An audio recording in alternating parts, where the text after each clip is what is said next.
નમસ્કાર મિત્રો, આઈટીઆઈમાં ચાલતા ઈ લર્નિંગ પ્રોગ્રામમાં આપનું હું હાર્દિક સ્વાગત કરું છું। આજે હું રોનક પ્રજાપતિ ઔદ્યોગિક તાલીમ સંસ્થામાં ચાલતા સોલર ટેકનિશિયન ઇલેક્ટ્રિકલ ટ્રેડ અંતર્ગત windmill integration with solar PV plant and grid તથા એસઓપી ઓફ પીવી સિસ્ટમ વિશે તાલીમ સહ માર્ગદર્શન આપીશ। તો મિત્રો, આજના આપણા ટોપિકનો સૌપ્રથમ આપણે પરિચય લઈશું। આજના ટોપિકમાં આપણે કવર કરવાના છીએ વિન્ડમિલ અને પીવી પ્લાન્ટ ઇન્ટિગ્રેશન અને તેની જરૂરિયાત। ત્યારબાદ વિન્ડમિલ અને પીવી પ્લાન્ટ ઇન્ટિગ્રેશન માટેની શ્રેષ્ઠ પદ્ધતિઓ વિશે વાત કરીશું। ત્યાર પછી વિન્ડમિલ અને પીવી પ્લાન્ટનું જ્યારે ગ્રીડ સાથે કનેક્શન કરવામાં આવે છે, ગ્રીડ સાથે ઇન્ટિગ્રેશન કરવામાં આવે છે, તેના વિશે સમજીશું। ત્યારબાદ પીવી સિસ્ટમ માટેની એસઓપી વિશે વાત કરીશું। ત્યારબાદ પર્સનલ પ્રોટેક્ટિવ ઇક્વિપમેન્ટ અને ઊંચાઈ પર કામ કરતા સમયે સુરક્ષા વિશેની વાત આપણે કરીશું। તો સૌપ્રથમ છે વિન્ડમિલ અને પીવી પ્લાન્ટ ઇન્ટિગ્રેશન। તો સૌથી પહેલાં આપણને સવાલ થાય કે ઇન્ટિગ્રેશન એટલે શું?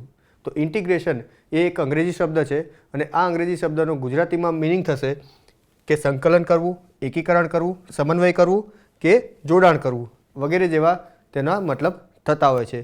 અહીં ઇમેજમાં આપણે એક જોઈ શકીએ છીએ કે અલગ અલગ ઇલેક્ટ્રિકલ વસ્તુઓને તથા આપણે ઇન્ટરનેટને એક સિસ્ટમ સાથે કનેક્ટ કરીને જ્યારે ઓપરેટ કરીએ છીએ ત્યારે આખી સિસ્ટમને આપણે ઇન્ટિગ્રેટ કરી તેમ કહી શકશું। તો મિત્રો, અહીં આપણે જે પ્રમાણે ઇમેજમાં જોઈ શકીએ છીએ કે આપણને એક અહીં વિન્ડમિલ પ્લાન્ટ બતાવ્યો છે। આ વિન્ડમિલ પ્લાન્ટમાં આપણને ફક્ત વિન્ડ આધારિત મતલબ કે પવન આધારિત વિદ્યુત ઉર્જા આપણે ઉત્પન્ન કરી રહ્યા છીએ, જ્યારે આપણને બીજી તરફ પીવી પ્લાન્ટ દર્શાવ્યો છે। આ પીવી પ્લાન્ટમાં આપણે સોલર આધારિત વિદ્યુત ઉર્જા પેદા કરી રહ્યા છીએ। આ બંને પ્લાન્ટના અલગ અલગ ફાયદા રહેતા હશે, પરંતુ જ્યારે આપણે આ બંને પ્લાન્ટને એક સાથે કનેક્ટ કરીએ છીએ, અહીં તમે જોઈ શકો છો કે વિન્ડમિલ તથા સોલર, વિન્ડમિલ તથા સોલર બંને પ્લાન્ટને એક સાથે કનેક્ટ કરીને ઓપરેટ કરવામાં આવી રહ્યા છીએ। તો આને આપણે કહીશું કે વિન્ડમિલ અને પીવી પ્લાન્ટનું ઇન્ટિગ્રેશન કરવામાં આવેલ છે। તો મિત્રો, અહીં વિન્ડમિલ અને પીવી પ્લાન્ટ ઇન્ટિગ્રેશનની જરૂરિયાત કેમ ઊભી થઈ તેના વિશે પણ ચર્ચા કરવી જરૂરી બને છે। અહીં આપણે સૌથી પહેલાં વિન્ડમિલના ફાયદા વિશે વાત કરીશું। તો વિન્ડમિલના જે ફાયદા છે એમાં સૌથી પહેલો ફાયદો છે કે પવન ઉર્જા દ્વારા જે આપણને વીજળી પેદા કરીએ છીએ તો પવન ઉર્જા આપણને કુદરતી રીતે પ્રાપ્ય છે, પ્લસ એ આપણને પુનઃપ્રાપ્ય ઉર્જા સ્ત્રોત છે। આ સિવાય જ્યારે આપણે પવન ઉર્જા દ્વારા વિદ્યુત ઉર્જા ઉત્પન્ન કરીએ છીએ તો તેમાં કોઈપણ પ્રકારનું વાયુ પ્રદૂષણ પણ થતું નથી। આ સિવાય આપણને વિન્ડમિલ દ્વારા દિવસ અને રાત બંને સમયે આપણે વિદ્યુત ઉર્જા પેદા કરી શકીએ છીએ। તો મિત્રો, આપણે વિન્ડમિલની અનન્ય લાક્ષણિકતા વિશે પણ આપણે ચર્ચા કરવી જરૂરી બને છે। જ્યારે વિન્ડમિલમાં આપણે જોઈએ છીએ કે જ્યારે પવનના આધારે વિદ્યુત ઉર્જા જ્યારે આપણે પેદા કરતા હોઈએ ત્યારે વિન્ડમિલની જે સ્પીડ છે તેના ઉપર આપણી ફ્રીક્વન્સી આધારિત રહેતી હોય છે।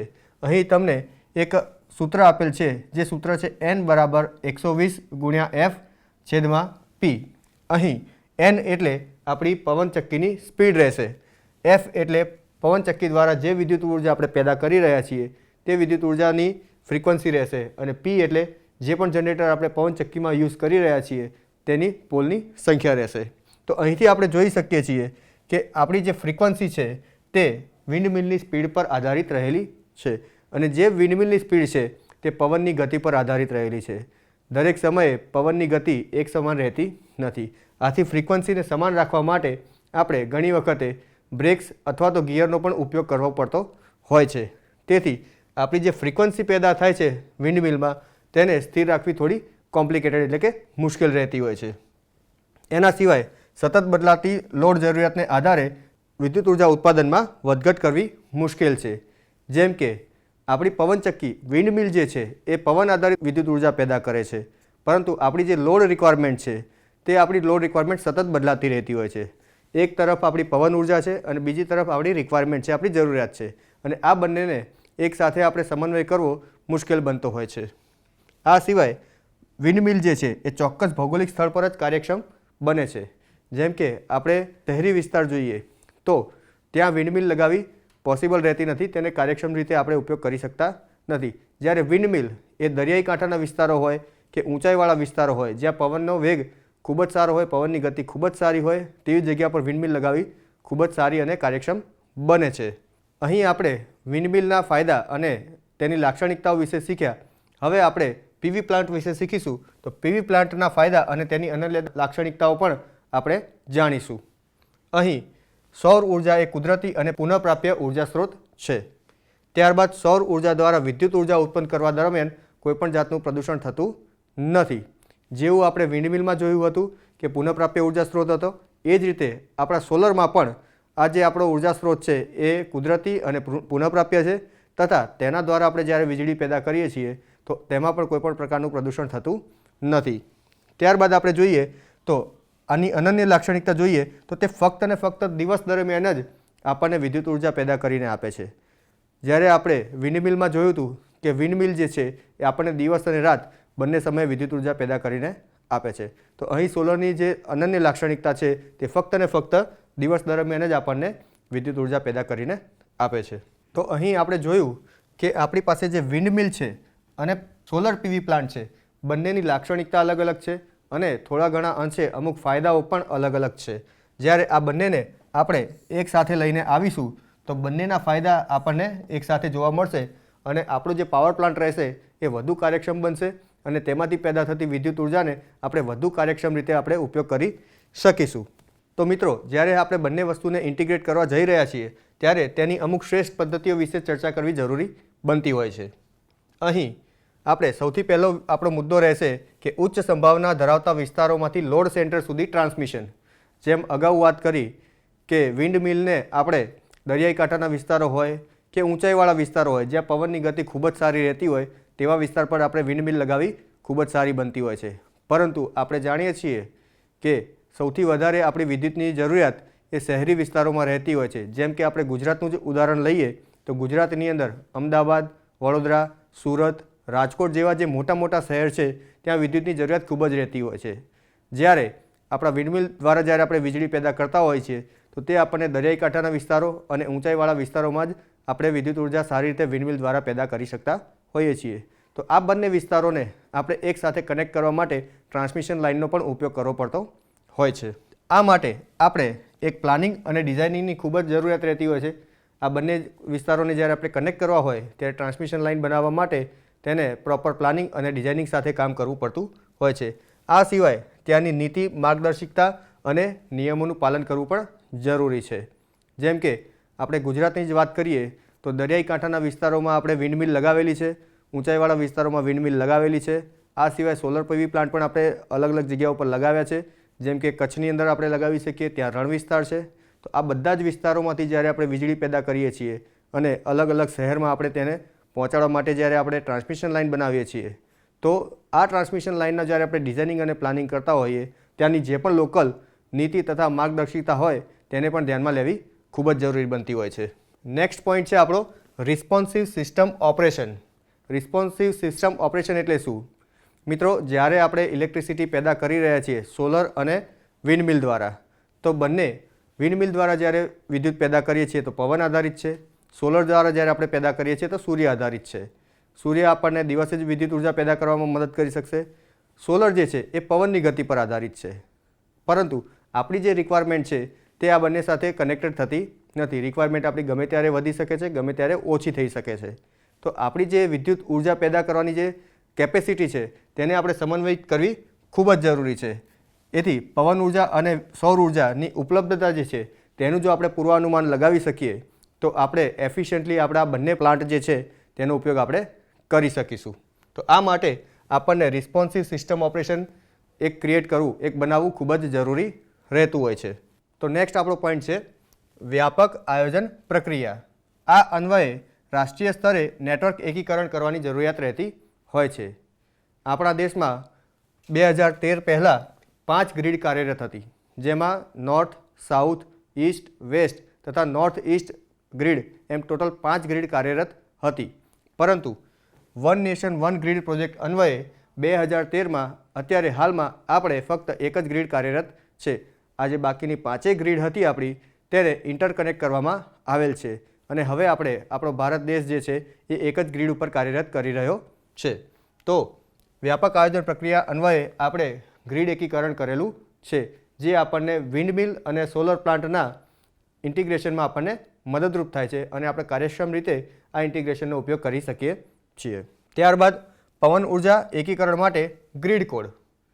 જ્યારે આપણે આ બંને પાવર પ્લાન્ટને એકસાથે ઇન્ટિગ્રેટ કરી રહ્યા છીએ તો આપણા જે ઉત્પાદક છે એ અલગ અલગ ઉત્પાદક હશે, જેમ કે ગવર્મેન્ટના પ્લાન્ટ પણ હશે અને પ્રાઇવેટ ઇલેક્ટ્રિકલ પ્લાન્ટ પણ આપણા કાર્યરત હશે. આ દરેક ઇલેક્ટ્રિકલ જે પ્લાન્ટ છે, પાવર પ્લાન્ટ જે છે તે વિદ્યુત ઉર્જા પેદા કરી રહ્યા છે. પરંતુ આ જે વિદ્યુત ઉર્જા છે એ હવે આપણે એક જ ગ્રીડની અંદર આપણે સપ્લાય કરી રહ્યા છીએ. તો આના માટે આપણે એક ધારાધોરણો નક્કી કરવા પડે, જે લઘુત્તમ તકનીકી ધોરણો નક્કી કરવા પડે તેના આધારે જ આપણે ગ્રીડમાં કનેક્શન કરવા જોઈએ. જેમ કે ઉદાહરણ તરીકે આપણી જે ફ્રીક્વન્સી છે ગ્રીડની એ 50 હર્ટ્ઝ હોવી જરૂરી છે. આમ જો લઘુત્તમ ધારાધોરણ નક્કી કરવામાં આવે તો જેટલા પણ આપણા પાવર પ્લાન્ટ કનેક્ટ કરવામાં આવે છે તે સારી રીતે આપણે સમન્વય કરી શકીશું અને ગ્રીડને આપણે સ્થિર રાખી શકીશું. તો આ રીતે જ્યારે આપણે ગ્રીડ સાથે કનેક્શન કરવાની વાત કરી છે તો હાલની પરિસ્થિતિનું શું? આ પ્રશ્ન એક આપણા મનમાં ઉદ્ભવતો હોય છે. જેમ કે હાલની ગ્રીડ જે છે તેની એક સર્ટેન કેપેસિટી હશે, એક કેપેસિટી અન્વયે આપણે પાવર ટ્રાન્સફર કરી રહ્યા છીએ. પરંતુ ભવિષ્યમાં આપણો જે પાવર છે, પાવર રિક્વાયરમેન્ટ જે છે એ વધવાની છે. તો પાવર રિક્વાયરમેન્ટની સાથે આપણે ગ્રીડની કેપેસિટી પણ વધારવી પડશે. જો હાલની કન્ડિશનમાં વાત કરીએ આપણે તો ઉચ્ચ લોડની પરિસ્થિતિમાં લાઇન લોસ જે છે એ ઝડપથી વધશે. હાલમાં જે આપણે ગ્રીડ બનાવેલી છે અને એ જ ગ્રીડની કેપેસિટીને આપણે મેક્સિમમ કેપેસિટી ઉપર કામ કરાવડાવીશું તો તેની અંદર પોસિબલ છે કે આપણા જે લાઇન લોસ છે એ વધી જશે. આથી આપણે જે વિદ્યુત ઉર્જા પેદા કરી રહ્યા છીએ તે વિદ્યુત ઉર્જાનો લોસ આપણને ગ્રીડની અંદર જોવા મળશે. આ સિવાય લાઇન કેપેસિટી કરતાં વધુ લોડના કિસ્સામાં પવન હોવા છતાં પણ ગ્રીડને સ્થિર રાખવા માટે પ્લાન્ટ બંધ કરવામાં આવે છે. ગ્રીડની એક લિમિટેડ કેપેસિટી છે. આપણી જોડે જનરેશનની કેપેસિટી આપણે વધારી રહ્યા છીએ ઇન્ટિગ્રેશન કરીને. બીજી તરફ આપણે લોડની ડિમાન્ડ વધી રહી છે. આપણે પાવર પ્લાન્ટથી લોડ તરફ આપણે પાવર મોકલી રહ્યા છીએ. જે ગ્રીડ છે તેની એક સર્ટેન લિમિટના કારણે આપણે આપણો જે રિન્યુએબલ પાવર સોર્સ અત્યારે ઇન્ટિગ્રેશન કરવા માંગી રહ્યા છીએ તેનો આપણે પ્રોપર ઉપયોગ કરી શકતા નથી અને ઘણી વખતે આપણને તે પ્લાન્ટને બંધ કરવાની જરૂરિયાત પણ રહેતી હોય છે. આ સિવાય અમુક જ વિસ્તારોમાં પુનઃપ્રાપ્ય ઉર્જા સ્ત્રોતનો ઉપયોગ કરવો આર્થિક રીતે યોગ્ય બને છે. તો આ જે હાલની કન્ડિશનની જે લિમિટ છે આપણી ગ્રીડની તેના આધારેની વાત થઈ. તો આપણે આનું સોલ્યુશન શું, આનો ઉપાય શું રહેશે તેના વિશે પણ ચર્ચા કરવી જરૂરી બને છે. આ મુજબ એક સોલ્યુશન અત્યારે હાલ પૂરતું જે નીકળીને આવે છે અને ભવિષ્ય માટે પણ આપણને કામ લાગી શકે છે તે મુજબ સ્માર્ટ ગ્રીડ ટેકનોલોજી જે છે તે આપણને ફાયદાકારક રહેવાની છે. સ્માર્ટ ગ્રીડની અંદર આપણે રિયલ ટાઈમ રીડિંગ લઈ શકીએ છીએ. આપણી જે ડિમાન્ડ થવાની છે પેદા તે તથા આપણે જે જનરેશન કરવાના છીએ તેનું રિયલ ટાઈમ રીડિંગ લેવાથી આપણે જે પણ ઇલેક્ટ્રિકલ પાવર ઉત્પન્ન કરી રહ્યા છીએ તેનો કાર્યક્ષમ રીતે ઉપયોગ કરી શકીશું. સ્માર્ટ ગ્રીડના આધારે આપણે ઇલેક્ટ્રિકલ ગ્રીડને વધુ કાર્યક્ષમ બનાવી શકીશું અને યુટિલિટીને પણ મદદરૂપ થઈ શકીશું. તો સ્માર્ટ ગ્રીડના આધારે આપણે હાલની કન્ડિશનમાં જે પણ આપણી ગ્રીડ છે તેનો સૌથી વધારે અને મેક્સિમમ સારામાં સારો ઉપયોગ કરીને મેક્સિમમ પાવર આપણે ટ્રાન્સફર કરી શકીશું. તો મિત્રો, વિન્ડમિલ અને પીવી પ્લાન્ટનું ગ્રીડ સાથે ઇન્ટિગ્રેશન જે આપણે અત્યાર સુધી ચર્ચા કરી, મહત્ત્વના મુદ્દાઓની ચર્ચા કરી, પરંતુ જ્યારે આપણે ઇન્ટિગ્રેશનની વાત કરીએ છીએ ત્યારે આ ઇન્ટિગ્રેશન કઈ રીતે કરવું તેની વિશે પણ ચર્ચા કરવી જરૂરી બને છે. અહીં આપણે જોઈ શકીએ છીએ કે અહીંયા વિન્ડમિલ આપેલું છે, ત્યારબાદ અહીં સોલર આપેલું છે અને આપણો એન્ડ ગોલ એ છે કે આપણે આ જે પાવર જનરેટ કરીએ છીએ તેને મેઇન ગ્રીડ સુધી પહોંચાડવાનો છે. અહીં આ બંને વચ્ચે એક આપણે જે સ્ટેપ છે તેના વિશે પણ ચર્ચા કરીશું. જેમ કે આપણે જાણીએ છીએ કે વિન્ડમિલ દ્વારા પાવર જે પેદા કરવામાં આવે છે તે જનરલી એસી અથવા તો ડીસી હોઈ શકે છે.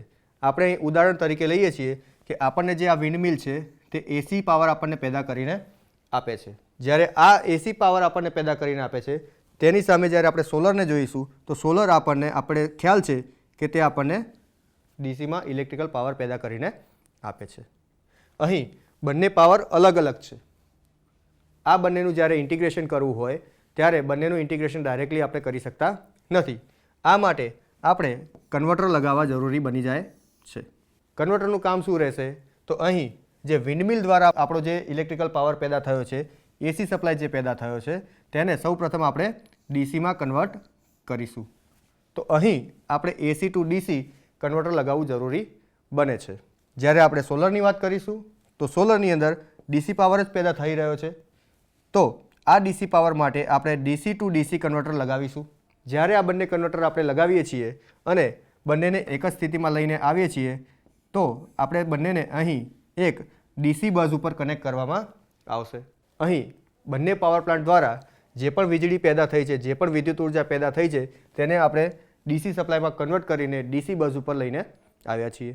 ત્યારબાદ આપણે જાણીએ છીએ કે આપણી જે મેઇન ગ્રીડ છે, આ મેઇન ગ્રીડ આપણી મોટાભાગે એસી સપ્લાય પર કામ કરતી હોય છે. મેઇન ગ્રીડ એસી સપ્લાય પર કામ કરે છે. જ્યારે આપણે અહીંયા પાવરને બનાવે છે ડીસી પાવર બનાવે છે, તો આપણે તેને એસીમાં કન્વર્ટ કરવાની જરૂરિયાત રહે છે. તો ફરીથી આપણે અહીં DC two AC converter લગાવીશું. DC two AC converter લગાવવાથી આપણો જે પાવર છે એ હવે આ જગ્યા પર એસીમાં કન્વર્ટ થઈ ગયેલો છે. આ જે પાવર એસીમાં કન્વર્ટ થયો છે તે લો વોલ્ટેજ ઉપર હોઈ શકે છે, જ્યારે આપણી ગ્રીડ જે છે તે હાઈ વોલ્ટેજ ઉપર કામ કરે છે. જ્યારે આપણો પાવર અહીં લો વોલ્ટેજ છે, ગ્રીડ આપણી હાઈ વોલ્ટેજ છે, તો આપણે અહીં low voltage to high voltage transformer connect કરવાની જરૂરિયાત પડે છે. તો આ રીતે જ્યારે low voltage to high voltage transformer લગાવીશું તો હવે આપણને જ્યારે આ જગ્યા પર આપણે જોઈશું તો આપણને એસી સપ્લાય જોવા મળશે જે હાઈ વોલ્ટેજવાળો હશે અને તેને આપણે ગ્રીડ સાથે કનેક્ટ કરી શકીશું. અહીં જેટલા પણ કન્વર્ટર કામ કરી રહ્યા છે તે દરેકનું કામ છે કે પાવરને કન્વર્ટ કરવો અને લાસ્ટમાં આપણે એસી ગ્રીડમાં તેને આપવાના છીએ. તો આપણા જે બંને પાવર પ્લાન્ટ છે, વિન્ડમિલ અને સોલર પીવી પ્લાન્ટ, આ બંનેનું આપણે ગ્રીડ સાથે આ રીતે એનું ઇન્ટિગ્રેશન કરી શકીએ છીએ. તો અહીં સુધી આપણે વિન્ડમિલ અને સોલર પીવી પ્લાન્ટનું ઇન્ટિગ્રેશન ગ્રીડ સાથે સમજ્યા. આપણો નેક્સ્ટ પાર્ટ જે લેક્ચરનો રહેશે તે છે પીવી સિસ્ટમ માટેની એસઓપી. તો સૌથી પહેલો પ્રશ્ન થાય કે એસઓપી એટલે શું? અહીં એસઓપીનું પૂરું નામ છે સ્ટાન્ડર્ડ ઓપરેશન પ્રોસિજર. એસ પર નિમી એસઓપીનું પૂરું નામ બને છે સ્ટાન્ડર્ડ ઓપરેશન પ્રોસિજર. ઘણી જગ્યાએ તમને આ સ્ટાન્ડર્ડ ઓપરેટિંગ પ્રોસિજર તરીકે પણ જોવા મળશે, પરંતુ આપણે અહીં સ્ટાન્ડર્ડ ઓપરેશન પ્રોસિજર તરીકે તેને કન્સિડર કરીએ છીએ. તો એવો પ્રશ્ન થાય કે શા માટે એસઓપીની જરૂરિયાત છે?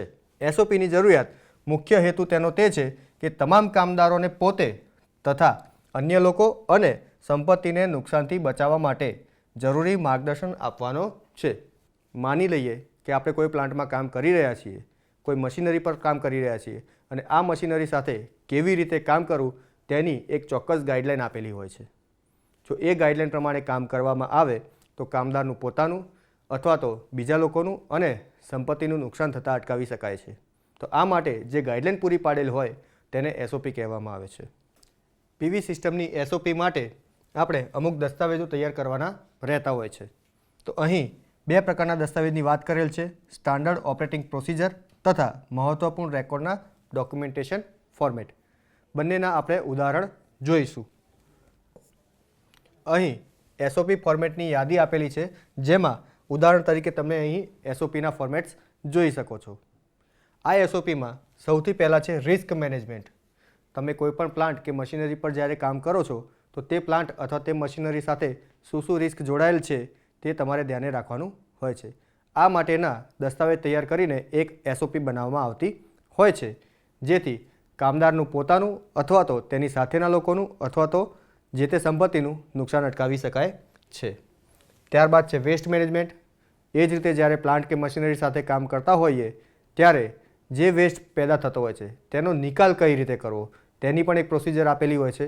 એ મુજબ કામ આપણે કરવાનું રહેતું હોય છે. ત્યારબાદ ફાયર એન્ડ ઇમરજન્સી પ્રોસેસ.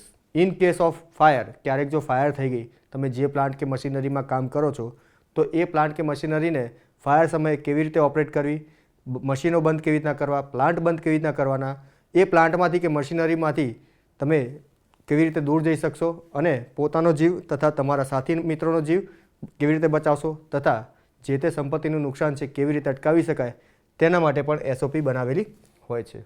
આ સિવાય ઇલેક્ટ્રિકલ સેફટી. આપણે જ્યારે પીવી પ્લાન્ટ અને વિન્ડમિલ સાથેનું કામ કરી રહ્યા છીએ તો તેમાં ઇલેક્ટ્રિકલ સેફટી રાખવી ખૂબ જ જરૂરી બનતી હોય છે.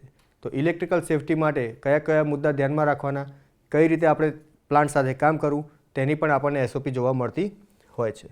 આ સિવાય ઊંચાઈ પર કામ કરવા અને પડવાથી સુરક્ષા. વિન્ડમિલ આપણને ખબર છે ઊંચાઈ સાથે કામ કરવું પડતું હોય છે.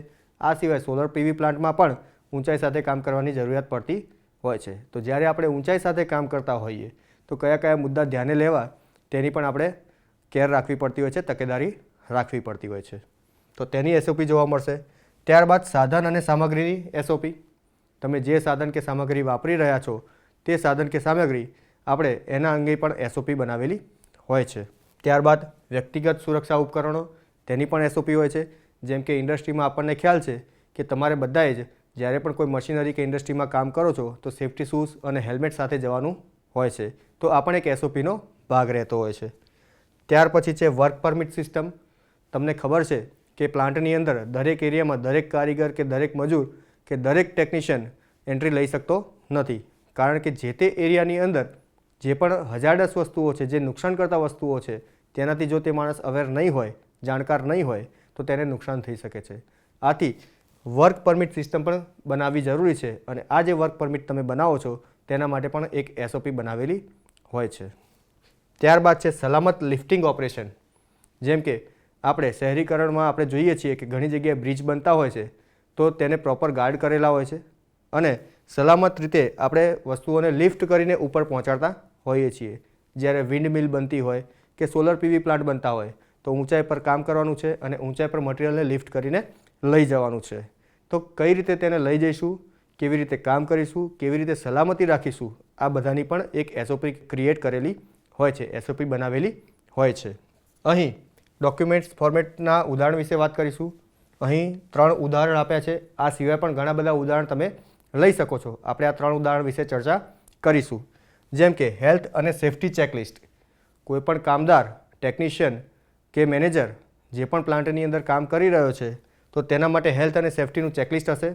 જેમ કે આપણે ઘણી જગ્યાએ જોયું છે કે કોઈપણ પ્લાન્ટમાં એન્ટર થતાં પહેલાં હેલ્મેટ, સેફ્ટી શૂઝ, જેકેટ વગેરે કમ્પલસરી હોય છે. તો આ તેના ચેકલિસ્ટ છે. જો આ ચેકલિસ્ટ મુજબ કામ કરવામાં આવે તો કોઈપણ પ્રકારનું નુકસાન આપણે થતું અટકાવી શકીએ છીએ. તેનાથી આગળ અકસ્માત અને ઘટનાનું રિપોર્ટિંગ. માનો કે તમે આ બધી જ કેર કરેલી છે છતાં પણ કોઈ અકસ્માત બને છે તો તે અકસ્માતને આપણે ધ્યાને લેવો જરૂરી બનતો હોય છે. અકસ્માત થવાના કારણો, શા માટે અકસ્માત થયો છે અને અકસ્માત કેવી રીતે નિવારી શકાશે, આ માટે પણ એક ડોક્યુમેન્ટ તૈયાર કરવું જરૂરી છે, જે આપણને અકસ્માત ઘટના રિપોર્ટિંગમાં જોઈ શકાય છે. ત્યારબાદ છે જોખમ ઘટાડવાની યોજના.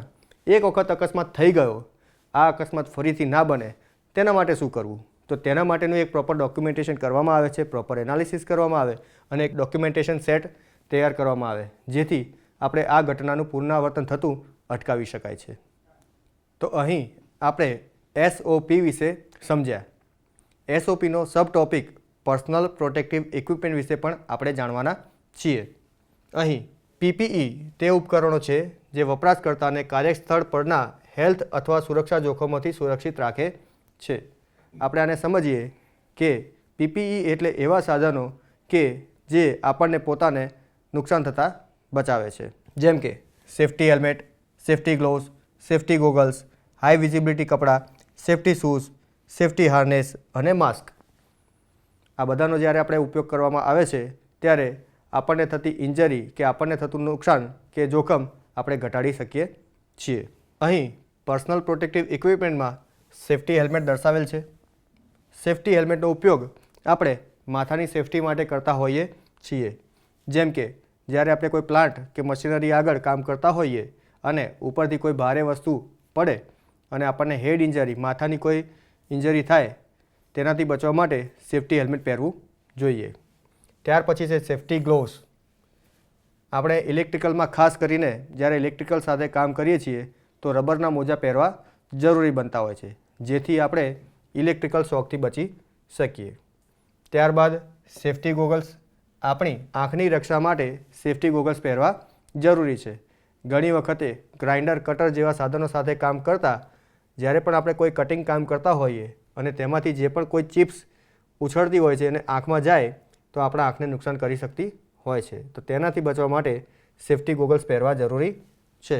ત્યારબાદ છે હાઈ વિઝિબિલિટી કપડાં. હાઈવે પર તમે ઘણા લોકો કારીગરોને જોયા હશે કે આ પ્રકારના જેકેટ પહેરેલા હોય છે.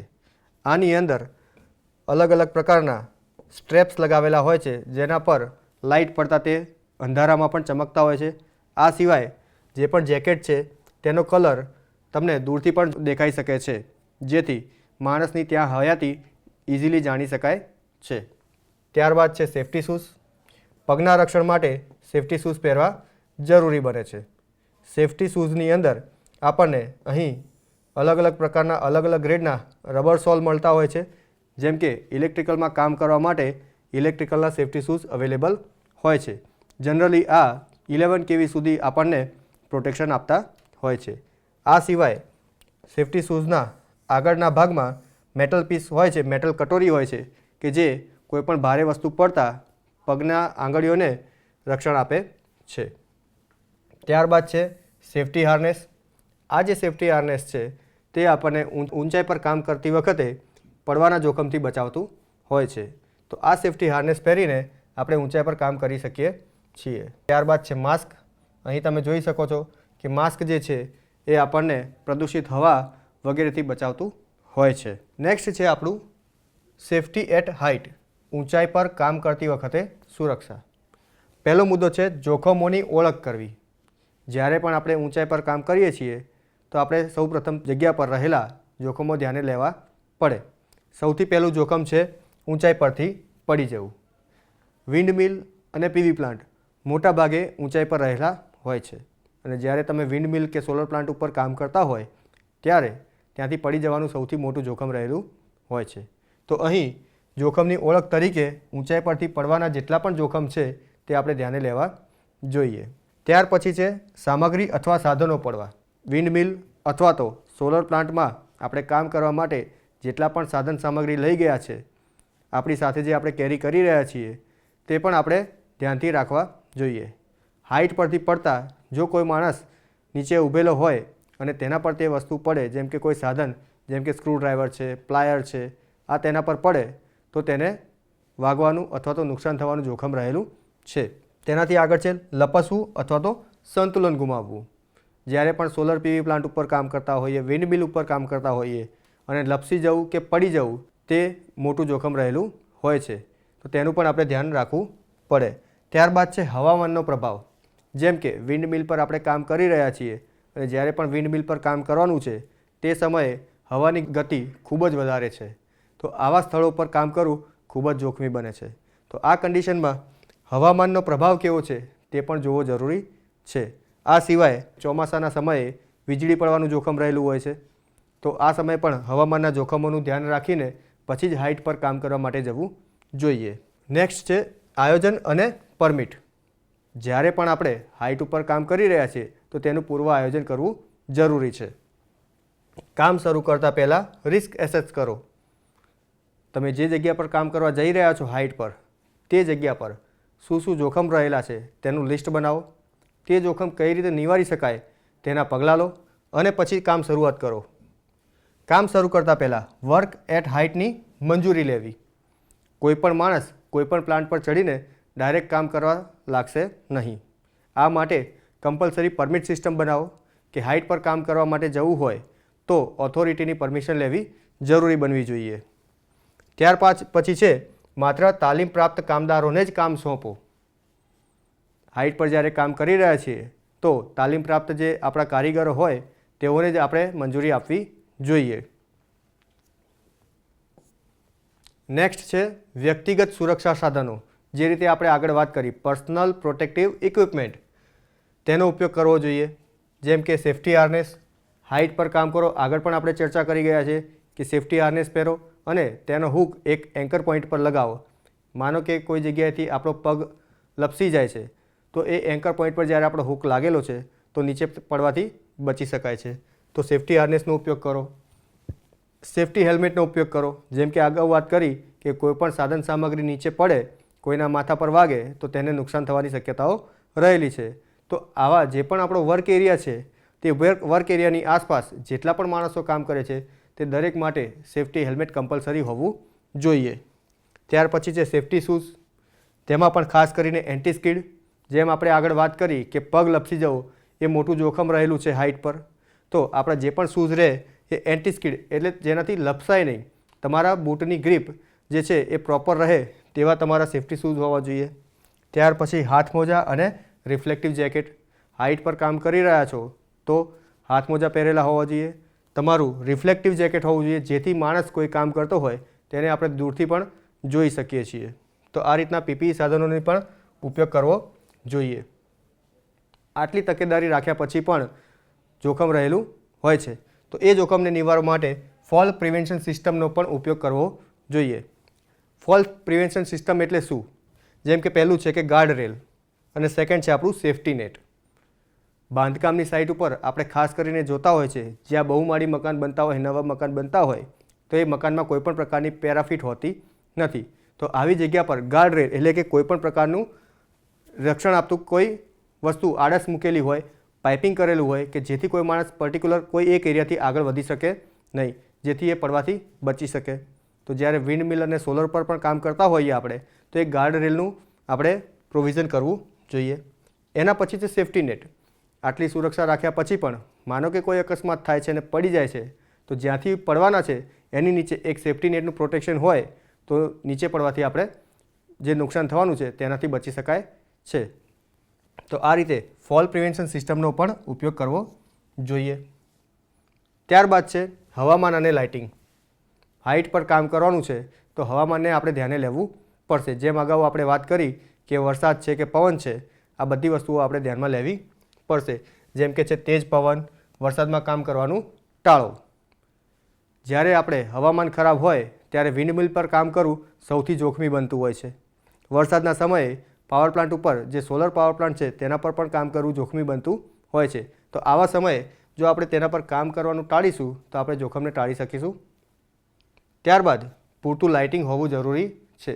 તમે જે મશીનરી પર કામ કરો છો, જે હાઇટ પર કામ કરો છો, જે પ્લાન્ટમાં કામ કરો છો તે જગ્યા પર પૂરતું લાઇટિંગ હોવું જરૂરી બને છે, જેથી આપણે જોખમને ટાળી શકીએ છીએ. ત્યારબાદ છે ઇમરજન્સી તૈયારી. કોઈ પણ અકસ્માત બનતા હોય છે ત્યારે એ અકસ્માતને બને તેટલું ઓછું નુકસાન કરે તેવું કરવા માટે એક ઇમરજન્સી પ્લાન આપણી જોડે તૈયાર હોવો જોઈએ. જેમ કે અહીં બતાવ્યું છે કે રેસ્ક્યુ પ્લાન તૈયાર રાખો. માનો કે કોઈ માણસ હાઇટ પરથી પડી જાય છે અથવા તો કોઈને કરંટ લાગે છે તો આવી સ્થિતિમાં તે માણસને આપણે તાત્કાલિક શું સારવાર આપી શકીએ છીએ. બીજું કે તેને પ્રાથમિક સારવાર જ્યારે આપી દીધી છે, હવે તેને હોસ્પિટલ પહોંચાડવો છે તો તેના માટેના પણ આપણા પ્લાન તૈયાર હોવા જોઈએ, જેથી જે પણ માણસને જો કોઈ પણ જોખમના કારણે નુકસાન થયેલ છે તો તેને આપણે બચાવી શકીએ. ત્યારબાદ છે ફર્સ્ટ એડ અને ઇમરજન્સી સંપર્ક ઉપલબ્ધ રાખો.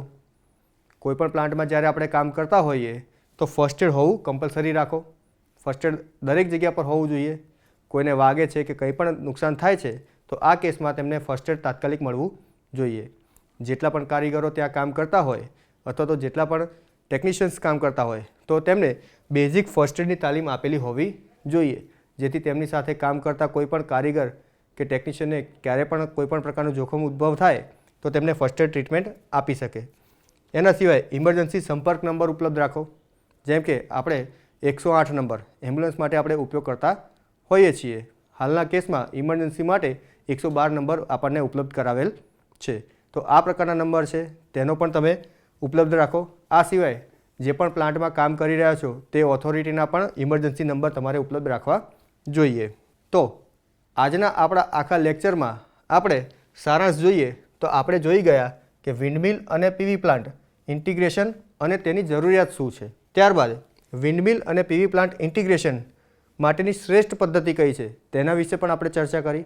ત્યાર પછી વિન્ડમિલ અને પીવી પ્લાન્ટનું ગ્રીડ સાથે ઇન્ટિગ્રેશન કઈ રીતે કરવું તેની પણ આપણે ચર્ચા કરી ગયા છીએ. ત્યાર પછી આપણો સબ ટોપિક જે હતો એસઓપી, પીવી સિસ્ટમ માટેની એસઓપી, આ વિશે પણ આપણે ચર્ચા કરી ગયા. ત્યારબાદ પર્સનલ પ્રોટેક્ટિવ ઇક્વિપમેન્ટ તેના વિશે પણ આપણે જોયું.